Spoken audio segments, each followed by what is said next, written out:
तुषार, हा बाबा. काय झालं बाळा? बाबा, सगळं संपलंय हो. ज्या पॉइंटवर मी 2 वर्ष आधी उभा होतो, मला वाटते आज मी तिथेच येऊन उभा आहे. तुषार, अरे दरवर्षी रस्त्याच्या कडेला असलेली झाडे उन्हाच्याने झळून जातात. तेव्हा प्रत्येकांना वाटतं की ती झाडे आता मेली.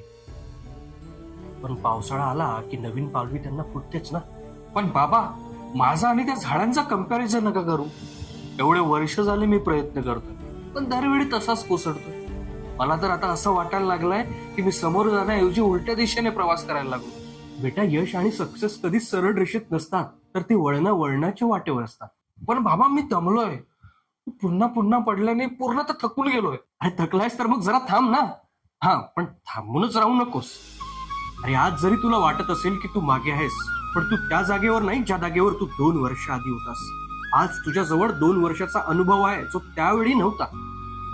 जरा स्वतःवर विश्वास ठेव. जखम भरत असताना ठणका लागतोच, तसंच आयुष्यात मोठा होत असताना त्रास होतोच. हा, मात्र या प्रवासात स्वतःचाच हात सोडू नकोस. जीवनाच्या शाळेतील पहिले शिक्षक म्हणजेच बाबा.